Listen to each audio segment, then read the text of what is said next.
Okay, let's live a little bit dangerously here. I haven't actually worked out this problem in advance. I wrote it, I made up some numerical values. Can't wait to see what happens when we get to the end. We are going to do another chain rule variable with a single independent variable, which is t. That's part of the problem. And we're going to sort of follow the same technique we used last time. We have a right circular cylinder. Sometimes it's just called a cylinder. So nothing fancy when I draw it.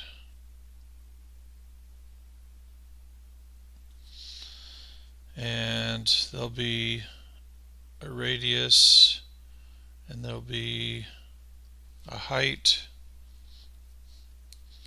and we'll see as the problem goes along what information we need to work with. It's given that the radius is decreasing, so dr dt is losing 0.2 centimeters per minute, but the height is increasing at 0.3 centimeters per minute. And I just want to remind everyone, if the radius is decreasing, eventually there's going to be no radius and the problem ends. You might call that the domain in terms of time. And we would have to read the rest of the problem for the information to answer that question. But that could be a question. Again, just kind of catch you off by surprise. It's not really a calculus problem at all. It just sees if you're paying attention and you're actually reading the information. It looks like we're trying to find when the volume, or what the volume is changing to. So it looks as if I'm trying to find dV dt. That would be my goal. So what is the volume of the cylinder? Well, the volume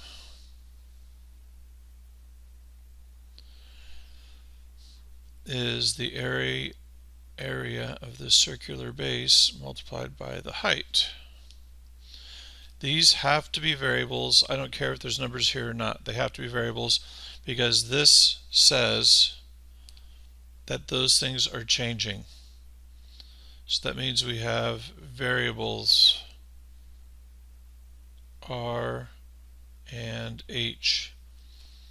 They're things that are changing, have to be done in variable form until after we do the calculus. So we're trying to find dV dt, and according to our chain rule, dV dt will be we have two variables here, the partial derivative with respect to r multiplied by dr dt plus the partial derivative with respect to h multiplied by dh dt. Okay?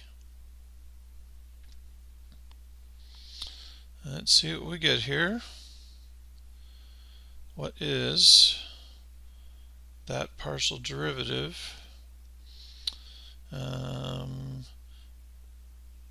2 pi r h, and if you want to start substituting, dr dt is negative 0.2 centimeters per minute, and the h partial derivative is 1, leaving me just the constant pi r squared, and dh dt is a positive 0.3.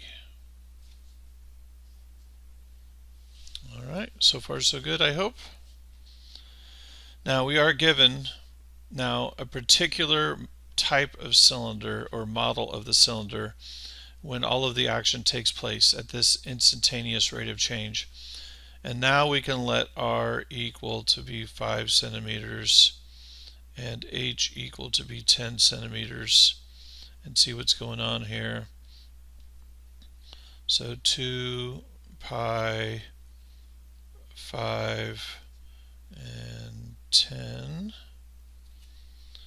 and then plus pi r squared. So pi times 5 squared, that'd be 25, 0.3. Oh, notice I lost it. Let's confess with the red pen. Negative 0.2 goes right there. Apparently I am human. Okay, so let's see here. That's 10. 10 times negative 0.2 is negative 2. Times 10 is negative 20. That'd be negative 20 pi. And 25 times 0.3 should be 7.5 pi, right? Yeah, 0.5 pi. So, when all is said and done, we're going to talk about some of the silliness that's going on here in just a moment and how I might cope with it in my own classroom. And that's going to be negative 12.5 pi. Now, some of the silliness. Pi is an irrational number. There's no way we're going to leave this in this form. If we were in a science class, we would convert to a decimal. But I frequently don't use calculating devices when I first test on this in my classroom.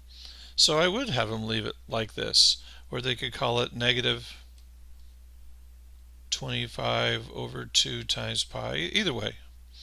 But what has to be accounted for here is what are the units of the problem. Units are non-optional. It's a requirement of this case. So if I had been a good science student, I would have included units here. Centimeters, centimeters, centimeters per minute. So that would be centimeters cubed per minute. Why would it be cubed?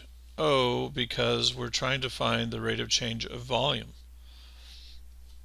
So volume would be measured in cubic, so it's cubic centimeters per minute.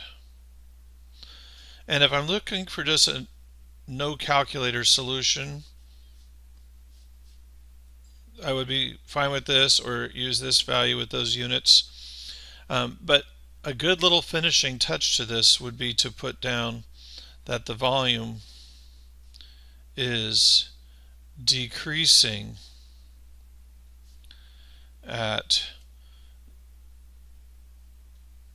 12.5 pi cubic centimeters per minute. The decreasing would take care of the minus sign for you. Decreasing at 12.5 cubic centimeters per minute. Pi is 3.14. What do we got here? That's about 40 cubic centimeters per minute, roughly speaking. You can't do this problem by substitution. The chain rule works, but the substitution, because we didn't have an r and an h of t function to substitute in. All right, it's getting good. Come back next time.